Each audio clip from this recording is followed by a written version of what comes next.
Hello everyone, welcome to my channel economics and statistics. आज की video में हम शुरू करने वाले हैं chapter number 2 of statistics. Statistic का दूसरा चैप्टर हम शुरू करने वाले हैं, ठीक है, which is meaning, scope and importance of statistic. मतलब आज हम एक तरह से समझेंगे कि क्या होती है स्टैटिस्टिक, कहाँ का इस्तेमाल होती है और क्यों हम इसका इस्तेमाल करते हैं। तो सबसे पहले इंट्रोडक्शन में उन्होंने बताया है कि कहाँ से डिराइव की गई है टर्म स्टैटिस्टिक। और स्टैटिस्टिक कहाँ से डिराइव किया गया है, एक लेटिन वर्ड स्टेटस, और हम इटालियन वर्ड कह सकते हैं, Italian one statistic, statista, sorry it is statista. और German word statistic, Greek word statique. तो ये तो अलग अलग बता रखे कि यहाँ पर अलग अलग नाम से उन्होंने लाइक डिराइव किया स्टैटिस्टिक्स को। अब स्टैटिस्टिक्स बताता क्या है, जो स्टैटिस्टिक्स है वो क्या बताता है, हर किसी के लिए अपना अलग अलग मीनिंग है। ये नहीं मान लो कि एक पर्सन के लिए स्टैटिस्टिक्स अलग हो सकता है और एक पर्सन के लिए स्टैटिस्टिक अलग मीनिंग दे सकता है। क्योंकि जैसे कि इसमें लिखा भी हुआ है, जो कुछ लोग होते हैं उन्हें ये लगता है कि स्टैटिस्टिक क्या है, सिर्फ डेटा है, इसमें सिर्फ क्या है, डेटा है, फैक्ट्स है, मेजरमेंट है, बस मतलब कुछ चीज़ें हैं, डेटा है, मेजर कर रहे हैं हम किसी वैल्यू को। पर कुछ लोग ये बिलीव करते हैं कि इसमें सिर्फ फिगर्स हैं, सिर्फ फिगर वगैरह को हम एनालाइज कर रहे हैं। बहुत अलग अलग व्यूज़ होते हैं स्टैटिस्टिक्स को लेके, पर हमेशा इनकम्प्लीट से रहते हैं। जैसे कि अगर एग्जांपल लिया हुआ इन्होंने, एक एग्जांपल लिया इन्होंने कि एक क्रिकेट फैन है जिसे क्रिकेट बहुत ज़्यादा अच्छा लगता है, उसके लिए क्या है, न्यूमेरिकल इन्फॉर्मेशन या फिर जो डेटा रिलेटेड चीज़ें होगी वो किससे रिलेटेड होनी चाहिए, रन से रिलेटेड, कितने रन बनाए हैं उसने, उससे रिलेटेड अगर हमारा डेटा है तो उसके लिए वो, मतलब रन से रिलेटेड जो भी डेटा है उसके लिए वो स्टैटिस्टिक है। कोई एनवायरमेंटलिस्ट है, वो क्या है, उसके लिए क्या, पोल्यूशन कितना हो रहा है, गैसेस कितनी ज़्यादा फैल रही है, ये सारी इन्फॉर्मेशन क्या होएगी, स्टैटिस्टिक होएगी। कोई एक वेदर डिपार्टमेंट में काम करता है, कोई वेदर डिपार्टमेंट में अगर काम करता है तो उसके लिए क्या होएगा, स्टैटिस्टिक, कि आज का वेदर क्या था, कल का वेदर क्या होने वाला है, ठीक है। उसके लिए क्या है कि कितना टेम्परेचर बढ़ गया, कितना कम हो गया, ये सब जो है हमारा स्टैटिस्टिक होगा for a weather department. Share broker जो शेयर वगैरह में पैसे वगैरह इन्वेस्ट करते हैं, उनके लिए कि शेयर कितना बढ़ गया, शेयर का प्राइस कितना बढ़ गया over the period of time, और ऐसी चीज़ें जो है स्टैटिस्टिक होगी। तो हर किसी का अपना अपना मतलब है स्टैटिस्टिक को लेके। किसी जो भी हम प्रोफेशन चूज़ करते हैं, उस प्रोफेशन से रिलेटेड जो भी अप्स एंड डाउन्स हो रहे हैं वो हमारे लिए स्टैटिस्टिक है। कोई एक एवरेज पर्सन जो है वो स्टैटिस्टिक को कैसे डिराइव करता है, ऐसे कॉलम ऑफ फिगर जिसमें फिगर्स है, अलग अलग ग्राफ्स है, अलग अलग टेबल्स है, चार्ट्स है, जो हमें क्या बताते हैं, अलग अलग टाइप ऑफ डेटा में कैसे चेंज, यानी पैटर्न्स बताते हैं एक तरह से। बार ग्राफ्स वगैरह, हिस्टोग्राम्स वगैरह जो है हमें क्या बताते हैं, लाइन ग्राफ्स हमें पैटर्न्स बताते हैं कि कैसे अप डाउन वगैरह हो रही है। अगर हम पहले के टाइम पे बात करें, जो स्टैटिस्टिक था वो कितना, मतलब एक तरह से कंसंट्रेटेड था कलेक्शन ऑफ डेटा से। किस लिए कलेक्ट करते थे, ताकि इकोनॉमिक और सोशल कंडीशन को जान सकें। अलग अलग पार्ट्स ऑफ द कंट्री में कलेक्ट करते थे और जानते थे कि सोशल और इकोनॉमिक कंडीशन क्या है। पर जैसे जैसे टाइम बीतता गया, जो स्टैटिस्टिक का स्कोप था वो क्या है, और भी ज़्यादा बढ़ने लगा। कुछ टाइम पे स्टैटिस्टिक जो है एक इकोनॉमिक्स का ही ब्रांच माना जाता था, पर अब ये एक इंडिपेंडेंट सब्जेक्ट बन गया है। पहले वो इकोनॉमिक्स के अंदर, मतलब पहले के टाइम में, अर्लियर ये क्या है, इकोनॉमिक्स में इंक्लूडेड था स्टैटिस्टिक। पर अब स्टैटिस्टिक क्या है, अलग सब्जेक्ट बन चुका है, इसलिए इंडिपेंडेंट हो गया है। कोर्सेज़ भी है, स्टैट्स का अलग एक इंडिपेंडेंट कोर्स भी है। तो इसीलिए पहले के टाइम पे इतना ज़्यादा एक्सप्लोरेशन वगैरह नहीं थी, तो उसे इकोनॉमिक्स में ही अंडर कंसिडरेशन उसके अंदर इंक्लूड कर दिया। पर अब जैसे-जैसे टाइम बीतता जा रहा है और एक्सप्लोर करते जा रहे हैं और एक वो इंडिपेंडेंट सब्जेक्ट बन चुका है। और आज के टाइम में, प्रेज़ेंट टाइम में अगर हम बात करें तो स्टैट्स एक सिर्फ़ साइंस ही नहीं है, पर इसमें कुछ क्वांटिटेटिव एनालिसिस भी आते हैं। मतलब ये नहीं कि कोई प्री डिफाइंड चीज़ उन्होंने बता दी ऐसे है तो बस हो जाएगी, ऐसा नहीं है। कुछ क्वांटिटेटिव एनालिसिस वगैरह भी करते हैं हम। अब क्वांटिटेटिव वेरिएबल और क्वालिटेटिव वेरिएबल क्या होता है? क्वांटिटेटिव वेरिएबल जिसे न्यूमेरिकल टर्म्स में हम मेज़र कर सकते हैं। क्वांटिटेटिव होता है जो न्यूमेरिकल टर्म्स में मेज़र हो जाए, क्वालिटेटिव होता है जो न्यूमेरिकल टर्म्स में नहीं है, जैसे जिनको हम न्यूमेरिकल वैल्यू दे नहीं सकते। क्वालिटेटिव में आ सकता है कि ऑनेस्टी, ब्यूटी, इंटेलिजेंस, ये क्वालिटी है किसी इंसान की, इसको हम न्यूमेरिकल कोई वैल्यू नहीं दे सकते। क्वांटिटेटिव हो सकता है कि मुझे 1 किलो चावल चाहिए या फिर फर्स्ट रैंक आई है उसकी, फर्स्ट पोज़ीशन आई है, तो ये क्वांटिटेटिव वैल्यू है। कि ये जो है हमारे क्वांटिटेटिव वैल्यू है।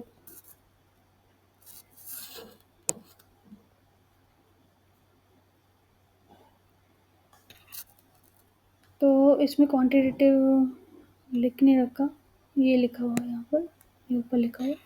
तो ये सब हमारा क्वांटिटेटिव वैल्यूज़ है कि कितने मार्क्स आए हैं, कितने लिटरेट है कंट्री में, तो ये सब क्वांटिटी मेजर कर रहे हैं। क्वालिटी हो सकता है कि ऑनेस्टी, ब्यूटी, इंटेलिजेंस, क्योंकि इनको हम नंबर नहीं दे सकते कि इतना इंटेलिजेंट है, ठीक है? हम आईक्यू वगैरह चेक कर सकते हैं, पर वो आईक्यू ही आ जाएगा, वो इंटेलिजेंस नहीं आ जाएगी उसकी। मतलब कहीं हद तक हम पता ला सकते हैं, पर एक्चुअल हम नहीं उसका मेजरमेंट कर सकते। ब्यूटी नहीं मेजर कर सकते हैं। क्राइटेरिया सेट कर दिए गए हैं आज के टाइम में कि ब्यूटी के अंदर क्राइटेरियाज़ आ गए हैं।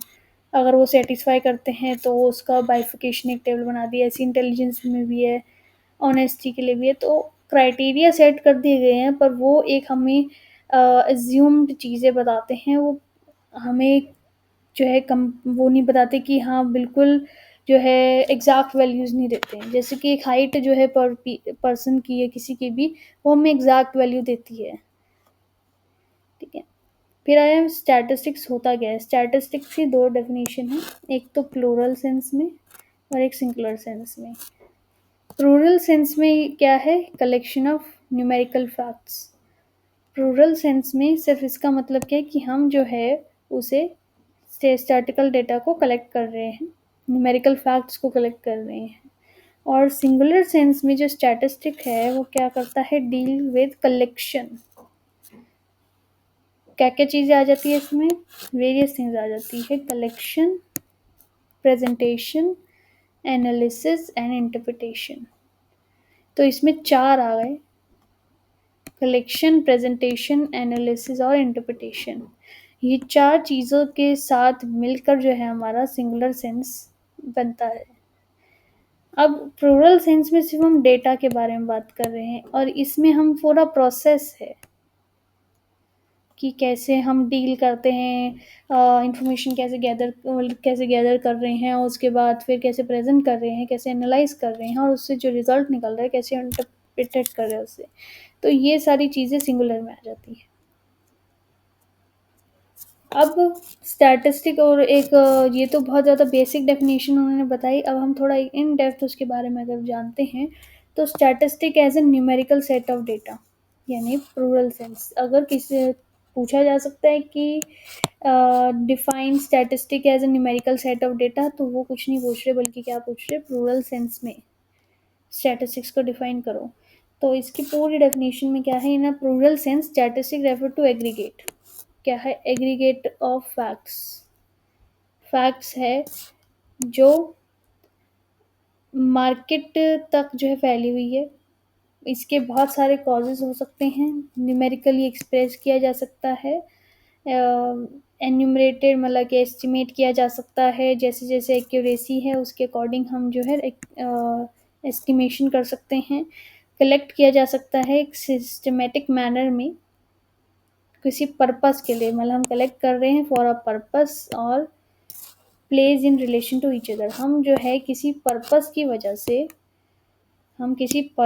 वजह से उसे कलेक्ट कर रहे हैं और उसके बाद जो है हम उसे एक तरह से एक रिलेशन डेवलप कर रहे हैं जिसके लिए हमने उसे कलेक्ट किया था। मतलब मान लो हमने कलेक्ट किया था और उस पर्पस के साथ रिलेशन डेवलप कर रहे हैं ताकि हम निकाल सके। जैसे कि एग्जांपल लिया इन्होंने कि हम एग्रीगेट परसेंटेज निकाल रहे हैं, 5 टॉपर लिए हमने क्लास 12th के, 5 टॉपर लिए, तो ये हमारा क्या आ जाएगा रूरल सेंस में, क्योंकि हमने क्या एग्रीगेट निकालने के लिए 5 टॉपर मान लो 91 प्लस ऐसे हम 92, 93, 99, तो ऐसे 5 टॉपर का हम एग्रीगेट निकाल रहे हैं। तो ये क्या आ जाएगा, हमारा पर्पस क्या है, एग्रीगेट निकालना, और ये डेटा कलेक्ट कर रहे हैं, एक रिलेशन डेवलप कर रहे हैं एग्रीगेट निकालने के लिए, तो मीन निकाल रहे हैं। ठीक है, मीन पर एग्रीगेट परसेंटेज के लिए हम 100 से मल्टीप्लाई कर देंगे उसे। तो इस ये हमारा आता है प्लूरल सेंस में। अब जो है इसके कुछ कैरेक्टरिस्टिक है। कैरेक्टरिस्टिक इन डेप्थ की हमें ज़रूरत नहीं है, हमें सिर्फ ऊपर से पढ़ने की ज़रूरत है ज़्यादा। एक बार हम उसकी मेन हेडिंग से कर लेंगे तो हमें इन डेप्थ इतना ज़्यादा जाने की ज़रूरत नहीं पड़ेगी। मतलब हम खुद बना सकते हैं, मेन हमारी हेडिंग्स होती है, अंदर का कंटेंट तो हमें वैसे भी खुद ही बनाना होता है। ठीक है, तो पहला है एग्रीगेट ऑफ फैक्ट्स। फैक्ट्स है इसमें बहुत सारे फैक्ट्स है, जैसे एक हो सकता है अलग अलग चीज़ें फिगर्स हो सकती है, जैसे कि 30 साल से ऊपर के लोग कितने हैं, तो ये सब क्या है फैक्ट्स है। अफेक्टेड बाय मल्टीस्पेटी ऑफ कॉजेज, मतलब कि कॉज किसी चीज़ किसी भी कोई भी चीज़ हो रही है वो इस डेटा पे इन्फ्लुएंस डाल रही है। मान लो कि अगर डिजीज़ आ गया तो इफेक्ट डाल सकता है, डेथ रेट बढ़ गया है तो इफेक्ट डाल सकता है हमारे डेटा पे। तो बहुत सारे कॉजेज़ की वजह से हमारा ये डेटा इफेक्ट हो सकता है। स्टैटिस्टिक्स आर न्यूमेरिकली एक्सप्रेस, मतलब जो भी है न्यूमेरिकली एक्सप्रेस किया जा रहा है। ये हम क्वालिटेटिव नहीं क्वांटिटेटिव एस्पेक्ट में कवर कर रहे हैं। और जो स्टैटिस्टिक्स है इसे कलेक्ट किया जाना चाहिए रीजनेबल स्टैंडर्ड ऑफ एक्यूरेसी, यानी एक्यूरेसी होनी चाहिए। बहुत इंपॉर्टेंट पॉइंट है एक्यूरेसी, एंड क्योंकि एक्यूरेट होगा जितना हमारा डेटा उतना ही अच्छे रिजल्ट्स हम निकाल पाएंगे। अगर एक्यूरेसी नहीं होगी तो कहीं ना कहीं हमारा डेटा लैग बिहाइंड कर जाएगा और हम एक्यूरेट रिजल्ट्स वगैरह इंटरप्रेट नहीं कर पाएंगे। Statistics are collected for a predetermined purpose, एक पर्पस है, हम ऐसे वेले में टाइम पास के लिए नहीं कलेक्ट कर रहे कि चलो भैया कलेक्ट करते, नहीं, एक पर्पस है हमारा कि हाँ हमें जो है इस वजह से या इस रीज़न की वजह से वो कलेक्शन करना है। एक सिस्टमेटिक मैनर में कलेक्ट कर रहे हैं हम, ये नहीं कि कहीं से भी उठ के किसी से भी कुछ भी पूछने लग जाएंगे या कैसे भी। हाँ, एक सिस्टमेटिक मैनर है। फॉर एग्जांपल मुझे कॉलेज स्टूडेंट्स का कुछ डेटा कलेक्ट करना है कि उनकी क्लासेस वगैरह का कैसे सिनेरियो है, कैसे उनको हेल्पफुल हो रही है, या फिर जनरली क्या होता है कि एक हम क्वेश्चनेयर क्रिएट करते हैं ताकि हम जान सकें उनके पॉइंट ऑफ व्यूज़ के बारे में। कभी कभार जो है फीडबैक्स वगैरह फीडबैक फॉर्म वगैरह सर्कुलेट होते हैं ताकि क्या है हमें पता चल सके कि डेटा कलेक्ट कर जैसे हमें फीडबैक कलेक्ट करना है कि कैसा उन्हें अच्छा लगा कि नहीं अच्छा लगा, एवरेज लगा। तो इसके लिए हम जनरली क्या बनाते हैं, क्वेश्चनेयर बनाते हैं। अब क्वेश्चनेयर बनाने का भी एक पैटर्न है। क्वेश्चनेयर बनाने का क्या पैटर्न है, पहले नेम वगैरह पूछेंगे ना उससे कि क्या नाम है, क्या तुम्हारी क्लास है ना, ईमेल आईडी वगैरह पूछेंगे। उसके बाद शुरू करेंगे कि कैसा तुम्हें लगा, क्या क्या चीज़ें थी जो तुम्हें बहुत ज़्यादा अच्छी लगी, क्या इम्प्रूवमेंट किया जा सकता। तो सिस्टमेटिक मैनर में पूछा जाएगा, ये नहीं कि पहले हमने ये पूछ लिया कि कैसा लगा फिर हम पूछे नाम क्या है तुम्हारा। तो एक सिस्टमेटिक मैनर में होना चाहिए। और statistic should be place in relation to each other, एक रिलेशन में उन्हें डेवलप करना होता है हमें, एक दूसरे के रिलेशन में।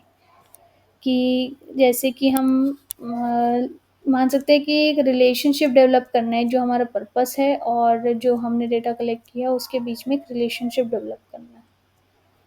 तो ये था हमारा प्लूरल सेंस के बारे में। अब हम बात करते हैं सिंगुलर सेंस के बारे में। इसके बीच में सारा उसके बीच डिस्क्रिप्शन ही दिया हुआ है, तो आप इसे रीड कर सकते हो। एनी डाउट तो अगर आपको होता है तो आप कमेंट सेक्शन में पूछ सकते हो। सिंगुलर सेंस जो हमारा स्टैटिस्टिक एज अ मेथड के नाम से जाना जाता है, तो कभी भी आपको स्टैटिस्टिक एज अ मेथड की डेफिनेशन पूछी जाए तो हमें सिंगुलर सेंस के बारे में लिखना है। स्टैटिस्टिक सिंगुलर सेंस में अगर हम बात करें तो हम बोल सकते हैं कलेक्शन, प्रेजेंटेशन, एनालिसिस और इंटरप्रिटेशन है डेटा का। कि पहले तो हम कलेक्ट करेंगे डेटा को, कि हमें जो मान लो कि मुझे देखना है कि कितनी नंबर ऑफ वुमेन्स, लाइक मैं वुमेन्स का परसेंटेज कैलकुलेट कर रही हूँ कि कितनी वुमेन्स है, including like all girls, like एक हम कह सकते हैं फीमेल्स, फीमेल्स में फीमेल्स का डेटा कलेक्ट कर रहे हैं।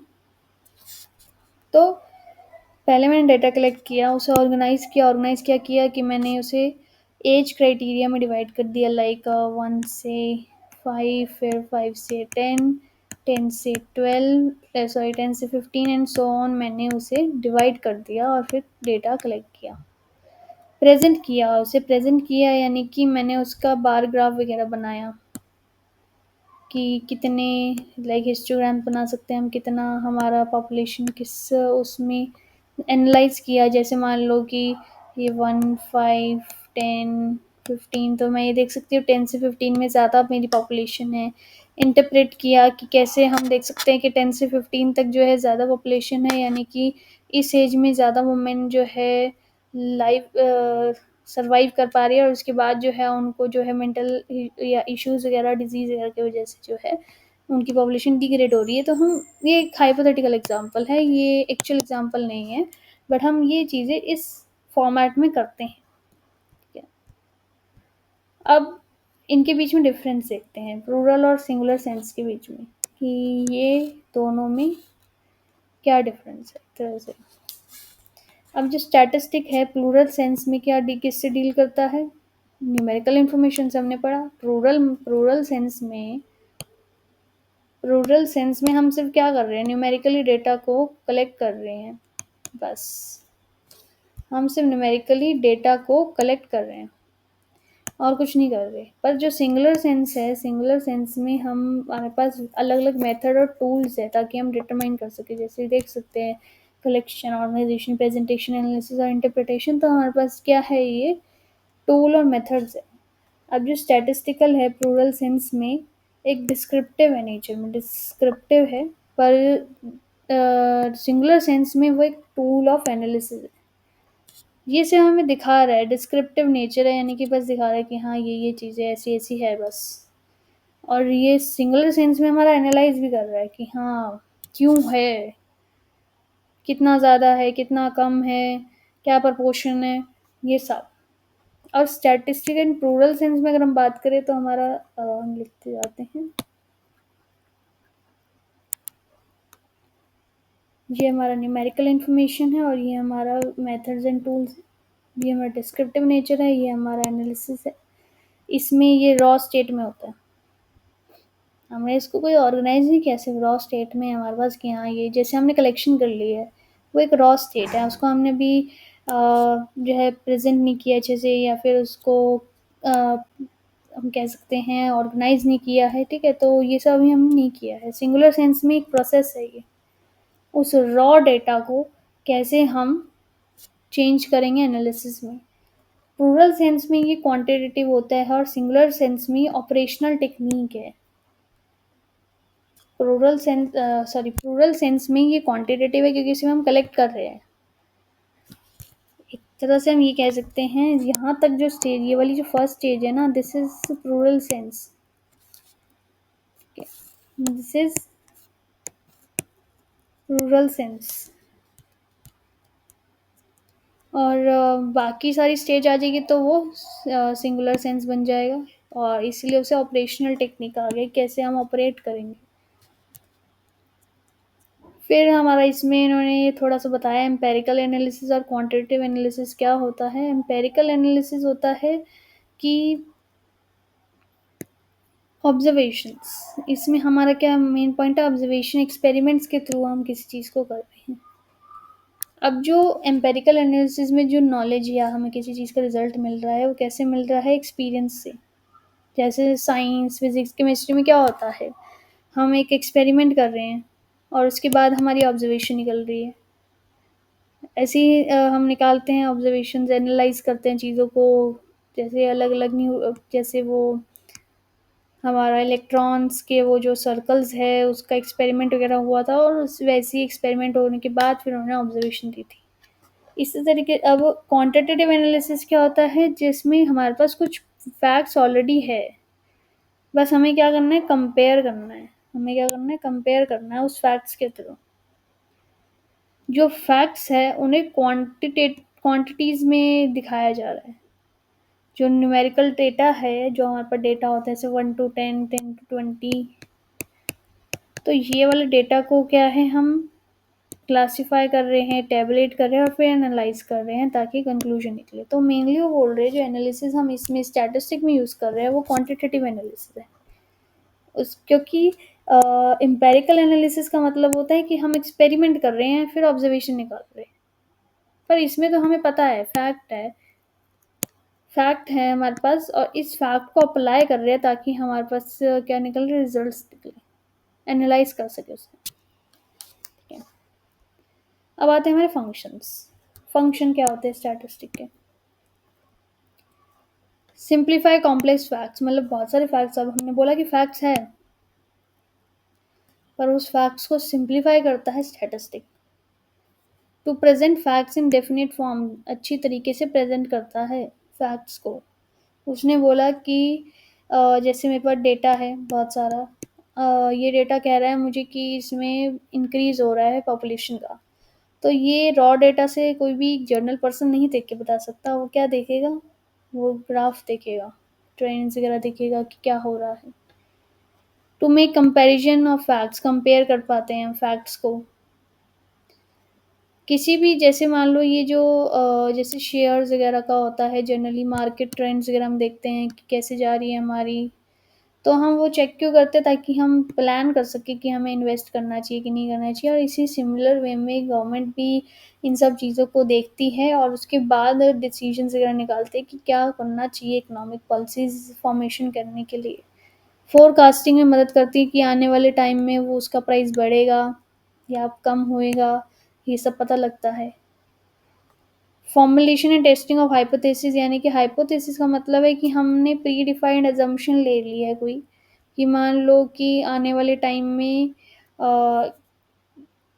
प्राइस बढ़ेंगे, तो उसको एक बार टेस्ट करने वगैरह में जो है हमें स्टैटिस्टिक मदद करता है। To enlarge individual knowledge experience वगैरह को बढ़ाना, मतलब एक इंडिविजुअल पर्सन है उसके लिए ये जानना कि क्या मार्केट ट्रेंड चल रहा है, कैसे अप्स एंड डाउन्स आ रहे हैं, तो इस बंदे को जानने के लिए स्टैटिस्टिक देख लें। जैसे बजट निकलता है तो उसके कुछ हाइलाइट्स वगैरह भी दिखाए जाते हैं। ये थोड़ा ना दिखाते हैं कि हमने इस पर्टिकुलर डेटा को लिया, फिर हमने ये ग्राफ देखा, फिर हमने एनालिसिस निकाला, ऐसा नहीं देखा जाता। बस उनने एक हाइलाइट सिखाता है ताकि एक आम इंसान को समझ आ सके। और वो जो हमें कैसे मिलता है, स्टैटिस्टिक्स से। ठीक है,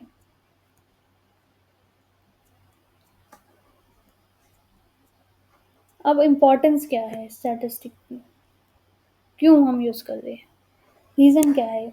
अब स्टैटिस्टिक इम्पॉर्टेंट इसलिए है अलग अलग पर्सन के लिए, जैसे important to government, important in economics, important economic planning and important in business. कुछ एरियाज़ हैं मेन जहाँ पर सबसे ज़्यादा इम्पॉर्टेंट है। आज के टाइम में स्टैटिस्टिक बहुत ज़्यादा इस्तेमाल किया जा रहा है और काफ़ी इम्पॉर्टेंट भी है। जैसे कि अगर हम बात करें कि गवर्नमेंट में अगर हम बात करें कि गवर्नमेंट के लिए क्यों इम्पोर्टेंट है, तो गवर्नमेंट के लिए आ जाएगा। प्रेजेंट में टाइम में बात करें तो गवर्नमेंट काफ़ी सारा डेटा कलेक्ट करती है। कभी-कभार हम देखते हैं वोटिंग के टाइम पे वो एक लिस्ट लेके आते हैं जिसमें मार्क करते जाते हैं कि वो पर्सन अब इस जगह रहता है कि कहीं और शिफ्ट हो चुका है, वो सारी मार्किंग होती है। अब जो गवर्नमेंट है उस उन्होंने इंक्रीज़ कर दिया है और काफ़ी इन्फॉर्मेशन इकट्ठी ज़्यादा करनी शुरू कर दी है न्यूमेरिकल टर्म्स में, ताकि वेलफेयर ऑब्जेक्टिव को पूरा किया जा सके। वेलफेयर ऑब्जेक्टिव को पूरा करना है। जो भी एडमिनिस्ट्रेशन वो चला रहे हैं उनका ऑब्जेक्टिव क्या, वेलफेयर, तो उसको पूरा करने के लिए वो डेटा इकट्ठा करते हैं कि एक्चुअल में हो क्या रहा है। पॉपुलर स्टैटिस्टिकल मेथड मतलब कुछ मेथड्स वगैरह जैसे time series analysis, index numbers, forecasting, demand analysis, ये सारी हमें मदद करते हैं ताकि हम इकोनॉमिक पॉलिसीज़ वगैरह निकाल सकें। एक-एक करके सारा जो है इंडेक्स नंबर तो आप इसी क्लास में पढ़ोगे, बाकी सारा जो है आप अगर हाई लेवल स्टैटिस्टिक्स अडॉप्ट करते हो तो आप पढ़ोगे time series analysis. Mainly it is related to कि हम टाइम के पीरियड पे चीज़ों को एनालाइज़ कर रहे हैं कि पिछले साल ऐसा रहा तो एक्सपेक्टेड है कि इस साल इतना हो सकता है या आने वाले टाइम में ये हो सकता है। फोरकास्टिंग जैसे कि वेदर फोरकास्टिंग होती है कि कल का मौसम ऐसा रहेगा, फोरकास्टिंग है, ज़रूरी नहीं है कि वो होगा एक्चुअली। जैसे कि डेमोक्रेटिक कंट्री इंडिया है, तो बहुत सारे पॉलिटिकल ग्रुप्स हैं, जो स्टैटिस्टिकल एनालिसिस के बेसिस पे ही स्टैटिस्टिकल एनालिसिस मतलब उनकी पॉपुलैरिटी कि कितना जैसे हम स्टैटिस्टिक्स के बेसिस पे देख सकते हैं कि कितना पॉपुलर है वो। ठीक है, कितने ज़्यादा पॉपुलर है वो जनरली जैसे यूट्यूब चैनल्स वगैरह होते हैं।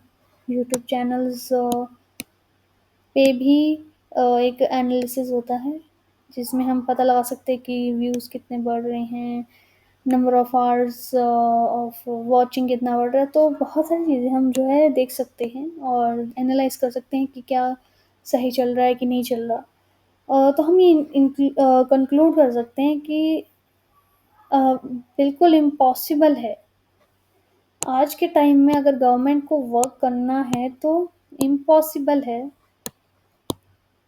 इम्पॉसिबल है कि वो काम कर सके बिना स्टैटिस्टिक के, क्योंकि बिना स्टैटिस्टिक के वो कर ही नहीं पाएंगे। जैसे कि नॉर्मली रिपोर्ट कार्ड्स होती हैं, रिपोर्ट कार्ड्स हमें क्या बताती है कि हमारे मार्क्स कितने रहे, हमारा कैसे फ्लो चल रहा है, ज़्यादा हुए हैं कम हुए हैं, ये सब बताते हैं ना। रिपोर्ट कार्ड ही नहीं है मान लो, पढ़ रहे हैं पता ही नहीं चलेगा कौन कितना ज़्यादा अच्छा पढ़ रहा है, कुछ किसको ज़्यादा इम्प्रूवमेंट की ज़रूरत है, कुछ पता ही नहीं चलेगा। तो इसीलिए आज के टाइम पे इम्पॉसिबल है बिना स्टैटिस्टिक के वर्क करना। फिर इकोनॉमिक्स में क्यों ज़रूरी है?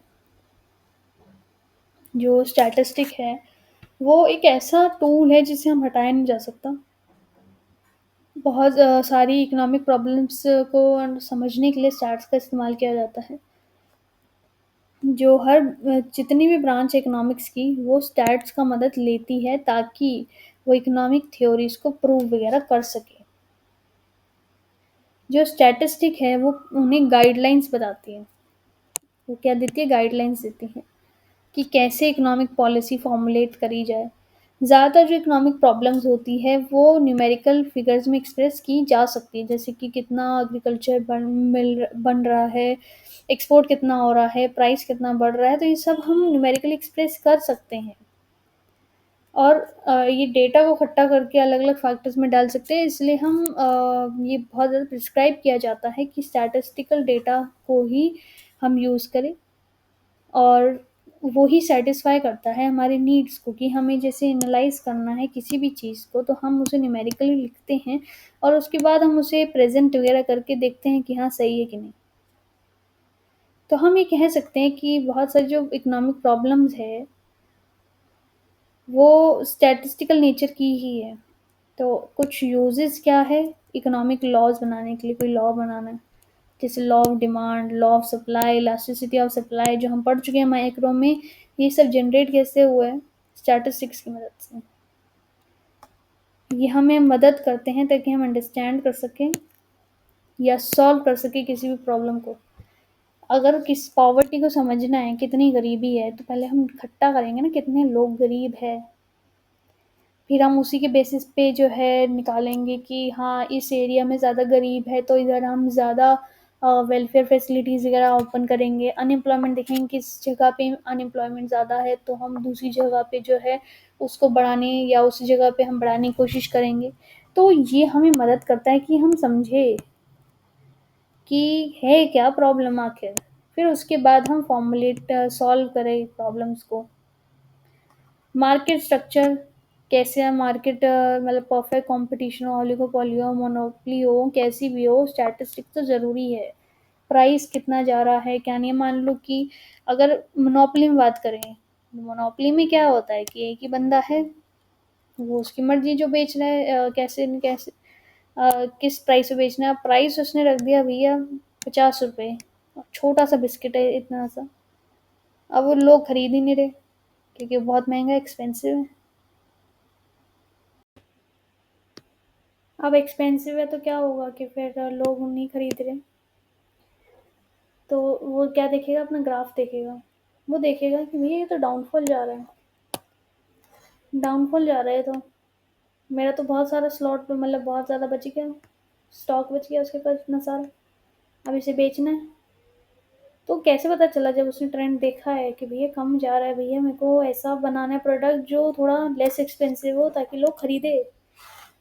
ऐसा नहीं बनाना कि बहुत ही एक्सपेंसिव है लोग खरीद ही नहीं। ठीक है, लोगों को अच्छा लग रहा है नहीं लग रहा कुछ, ये सारी चीज़ें जो है पता कैसे लगती है, स्टैटिस्टिक के थ्रू डेटा कलेक्ट करते हैं, पूछते हैं लोगों से। तो वो पूछना ही क्या हो गया, स्टैटिस्टिक हो गया कलेक्शन में। ये हमें मदद करता है, स्टैटिस्टिक मदद करता है ताकि हम मैथमेटिकल रिलेशन बना सके, क्योंकि जो स्टैटिस्टिकल मेथड्स है वो इस्तेमाल किए जा सकते हैं मैथमेटिकल रिलेशन बनाने के लिए अलग अलग इकोनॉमिक वेरिएबल्स के साथ। बहुत सारे इकोनॉमिक वेरिएबल्स हैं, जैसे कि प्राइस का हो सकता है, क्वांटिटी डिमांडेड कितनी है उसके रिलेशन बना रहे हैं। ठीक है, ये सब रिलेशन हम क्रिएट कर सकते हैं बिटवीन टू और मोर क्वांटिटीज। ये हमें बिहेवियर जानने में मदद करता है कि क्या बिहेवियर है इकोनॉमिक कंसेप्ट का, लाइक ट्रेंड एनालिसिस, ट्रेंड देखते हैं कैसा अप डाउन जा रहा है, जनरली स्टॉक्स वगैरह में बुलिश मार्केट है बियरिश मार्केट है, ये सब हम चेक करते हैं। किस लिए, ताकि हम प्राइस देख सकें कि प्राइस ज़्यादा हो रहा है, हम देखते हैं प्राइस ज़्यादा हो रहा है कि डाउनफॉल पे जा रहा है, क्या है ये देखेंगे। प्राइस एनालिसिस भी होता है, प्राइस एनालिसिस भी होता है, सर्वेज वगैरह किए जाते हैं कि कितना प्राइस है, क्या ट्रेंड चल रहा है। एक जर्नल मतलब इन्फ्लेशन के दौरान जैसे इन्फ्लेशन हो रहा है कि डिफ्लेशन हो रहा है, कि ऐसा सिचुएशन क्रिएट हो गई है कि आने वाले टाइम पे इन्फ्लेशन हो सकता है, तो ये सब एनालाइज किस में करते हैं, प्राइस में। क्योंकि इसमें सिर्फ प्राइस ही देख रहे हैं, हम और कुछ नहीं देख रहे, सिर्फ क्या देख रहे हैं, प्राइस। तो ये इम्पोर्टेंस इन्होंने जो है एक टैबुलर फॉर्म में लिखी हुई है काफ़ी अच्छे से। फिर आता है हमारा importance of charts in economic planning. जब हम प्लानिंग कर रहे हैं, वो तो इकोनॉमिक के बारे में आ गया, प्लानिंग जब हो रही है तब कैसे आती है। किसी भी चीज़ के बारे इकोनॉमिक प्लानिंग हम कर रहे हैं रिलेटेड टू एनी बजट और एनीथिंग, तो स्टैटिस्टिकल मेथड्स का इस्तेमाल किया जाता है ताकि हम चीज़ों को समझ सकें। कोई भी स्टैटिस्टिकल टेक्नीक है, ये पॉसिबल कब है, जब बहुत सारे रिसोर्सेज वगैरह अवेलेबल हो इकोनॉमी में, और इसका ग्रोथ रेट वगैरह चेक करना सस्टेनेबल है कि नहीं है, ये सब चेक करने के लिए हमें स्टैटिस्टिकल टेक्निक का इस्तेमाल करना होता है। स्टैटिस्टिकल एनालिसिस करते हैं डेटा की रिगार्डिंग लाइक कोई भी इकोनॉमी है वो अपनी कुछ क्रूशल एरिया, जैसे इन्फ्लेशन कितना बढ़ गया है, तो कितनी, मतलब जब वो डेटा हम देख रहे हैं तो हमें पता चल रहा है भैया इन्फ्लेशन तो बहुत बढ़ गया है, तो अब एक्शन लेने की ज़रूरत है। तो हम मतलब सिर्फ एक सोचना उस बारे में कि हमें क्या करना चाहिए, हम टेक्निक्स को इस्तेमाल कर सकते हैं ताकि हमें एक वे मिल सके कि हम किस डायरेक्शन में जाए। बिना स्टैटिस्टिकल डेटा के हम सोच ही नहीं सकते एक्चुअल में कि हमें क्या करना चाहिए। तो इम्पोर्टेंस में हमारे आ जाते हैं फॉर लाइक बिजनेस यूनिट वगैरह को इस्टेब्लिश करना है, किसी बिजनेस को इस्टेब्लिश करना है मुझे, तब भी ये नीडेड है। किसी बिजनेस को इस्टेब्लिश करना तब भी ये नीडेड है, क्योंकि लाइक मेरे को कोई एक बिजनेस शुरू करना है, फॉर एग्जांपल आज के टाइम में मैं सोप का बिजनेस शुरू करती हूँ, तो मैं कितना क्या देखूंगी, पहले तो देखूंगी सोप की मार्केट कैसी है, भैया कितना प्रॉफिट कमा रहे हैं सोप बेचने वाले, कितने तरह के सोप निकल रहे हैं, कौन से फ्रेगनेंस के सोप ज़्यादा बिक रहे हैं, ये सारी चीज़ों का एनालिसिस मैं करूँगी तभी तो शुरू करूँगी, नहीं तो हम मुँह उठा के कुछ भी शुरू कर देंगे। ऐसा तो नहीं करेंगे, हम तो कुछ देखेंगे, हम भी ये चल रहा है तभी तो शुरू करेंगे। For estimating demand of product, वही इसी में आ जाता है कि डिमांड क्या है उस प्रोडक्ट की, ज़्यादा है, कम है, या फिर जैसे कई बार होता है मैंने एस्टैब्लिश कर दी, मैं आइसक्रीम बेच रही हूँ, फॉर एग्ज़ाम्पल आइसक्रीम बेच रही हूँ मैं। अब आइसक्रीम में बहुत सारे फ्लेवर रखे, चॉकलेट, ठीक है, चॉकलेट रखा और स्ट्रॉबेरी और फिर वनीला, ठीक है। मैंने 3 रखे, मैंने देखा कि स्ट्रॉबेरी ज़्यादा बिक नहीं रहा और मेरा कॉस्ट इस पे ज़्यादा लग रहा है, तो मैं इसे हटा दूँगी क्योंकि ये बिक ही नहीं रहा मेरा, मैं चॉकलेट और वनीला बेचूँगी सिर्फ़। तो ऐसे ही हम देख सकते हैं कि कौन-सा प्रोडक्ट हमारा बिक रहा है, कौन-सा नहीं बिक रहा है। प्रोडक्शन प्लानिंग में हमें बहुत मदद करता है, जब हम किसी भी चीज़ को प्रोड्यूस कर रहे हैं, तो हम जैसे पहले देखते हैं कि मान लो मैंने 100 साबुन बनाए, अब जो 100 साबुन बनाए मैंने, उसके ऊपर मेरे को कितना प्रॉफ़िट मिला, ये मैं चेक करूँगी।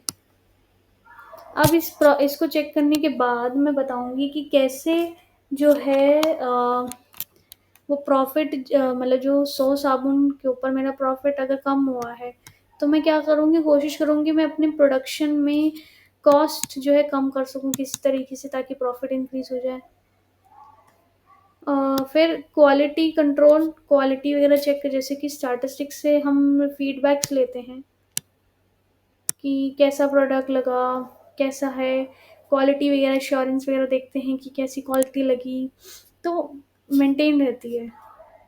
मार्केटिंग स्ट्रैटेजी बनाना कि कैसे हम उसे बाहर बेचें अपने प्रोडक्ट को, ये सब हमारा स्टैटिस्टिक्स में इन्वॉल्व होता है कि क्या सबसे ज़्यादा ट्रेंडिंग चल रहा है, कि इंस्टाग्राम से मैं इन्फ्लुएंसर्स को हायर करूँ ताकि वो मेरे प्रोडक्ट को जो है प्रमोट करे। ऐसे मैं चीज़ों को देखूँगी जो ट्रेंड में चल रही हो।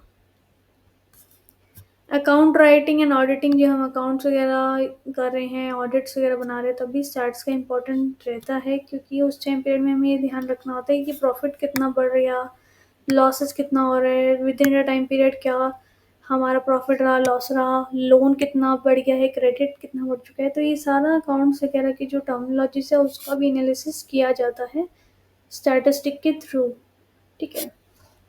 अब कुछ लिमिटेशन भी होती है इसकी क्या है, कुछ लिमिटेशन भी होती है। लिमिटेशन क्या होती है स्टैटिस्टिक की, कि स्टैटिस्टिक एक क्वालिटेटिव फिनोमिना नहीं है। ये सिर्फ जो क्वांटिटी है ना उसे देख के बता देगा कि यहाँ बढ़ रहा है, कम हो रहा है, वो क्वालिटी नहीं देखेगा। स्टैटिस्टिक किसी एक इंडिविजुअल से डील नहीं करती कि एक इंडिविजुअल है, क्या कर रहा है, क्या नहीं कर रहा, उससे डील नहीं करती। इसे मिसयूज़ किया जा सकता है, क्योंकि वो जो डेटा है कभी-कभार ज़्यादा कम कर देते हैं, जिसकी वज़ह से जो है वो एनालिसिस में प्रॉब्लम आती है और एक्यूरेट एनालिसिस नहीं हो पाता है। स्टैटिस्टिक रिज़ल्ट आर ट्रूली मतलब ये एवरेजेस वग़ैरह पे ही होता है ज़्यादातर, इसमें एवरेज लेते हैं हम। तो हमारा एक फॉर एग्ज़ाम्पल एक क्लास है, क्लास में 50, एक बच्चे के 50 मार्क्स आए हैं, एक के 30 आए हैं और एक के 80 आ गए, ठीक है। तो मैं टोटल करूँगी तो कितना हो जाएगा मेरा ये 160 को डिवाइड करते हैं 3 से, तो हमारा कितना आ जाता है 559.99 समथिंग आ गया। तो अब ये 30 वाला कवर हो गया और 80 वाला कवर हो गया, मतलब ये इसके अराउंड तो है, पर 30 और 80 जो एक्सट्रीम वैल्यूज़ थी वो उसे इंक्लूड कर ही नहीं रहा है। तो एवरेजेस पे डिपेंड करता है, इसलिए एक्सट्रीम वैल्यूज़ को इफेक्ट ही नहीं, मतलब पता ही नहीं चलता हमें। स्टैटिकल लॉ जो है वो एग्जैक्ट नहीं है, वो हाइपोथेटिकली हम ले रहे हैं, एग्जैक्ट हमारे पास कोई लॉ नहीं है उसका। और जब स्टैटिस्टिक्स हम कर रहे हैं तो सिर्फ उसे एक्सपर्ट्स ही यूज़ कर पाते हैं अच्छी तरीके से, जो एक्सपर्ट नहीं है वो उसे इस्तेमाल नहीं कर पाते हैं। और ये जो है स्टैटिस्टिकल डेटा यूनिफॉर्म और होमोजीनियस ही होना चाहिए, एक ही तरीके का। ये नहीं कि पॉवर्टी वाले में मैं वुमेन्स का देखने लग गई कि पॉपुलेशन ऑफ वुमेन कितनी है, या फिर पॉवर्टी वाले में मैं किसी और चीज़ का देखी जो इसके रिलेटेड ही नहीं है, हंगर का देखने लग गई, हंगर तो इससे रिलेटेड ही हो गया। जैसे कि पॉवर्टी के साथ मैं देख सकती हूँ चाइल्ड बर्थ रेट। तो ये सब जो है नहीं करा जा सकता, एक ही तरीके का डेटा होना चाहिए अगर मैं एक तरीके का एनालिसिस कर रही हूँ, ठीक है। मतलब कोई कॉमन सेंस का नहीं है इसमें, ये तो कॉमन सेंस ही है। तो वो तो बोलता है कि भैया जो डेटा है मैं वो बताऊँगा, वो सेंस वेंस वाली बात मेरी है ही नहीं। ठीक है। डिस्ट्रस्ट ऑफ स्टैटिस्टिक, अब डिस्ट्रस्ट का मतलब लैक ऑफ कॉन्फिडेंस, हम कॉन्फिडेंटली नहीं कह सकते। इसमें कॉन्फिडेंस नहीं है मेथड स्टेटमेंट्स वगैरह के ऊपर, क्योंकि ये हमें स्टैटिस्टिक्स वगैरह सर्विसेज प्रोवाइड करते हैं, पर कहीं न कहीं डिस्ट्रस्ट रहता है हमारे दिमाग में, क्योंकि जो डेटा है हो सकता है हमने सही से कलेक्ट नहीं किया, या कहाँ हमने चेंजेस कर दिया उसमें। तो इसीलिए हमारा जो विश्वास होता है वो कहीं न कहीं ख़त्म हो जा मतलब कहीं न कहीं डावाडोल हो जाता है। और रीज़न इधर लिखा ही हुआ है, अनसर्कुलर, इररिस्पॉन्सिबल, इनएक्सपीरियंस्ड लोग, डिसऑनेस्ट हो सकते हैं, बायस्ड हो सकते हैं लोग व्हाइल गिविंग आंसर्स। तो इसीलिए डिस्ट्रस्ट हो जाता है। डिस्ट्रस्ट ऑफ स्टैटिस्टिक जो है हमारा आ जाता है, जैसे डिस्ट्रस्ट ऑफ स्टैटिस्टिक,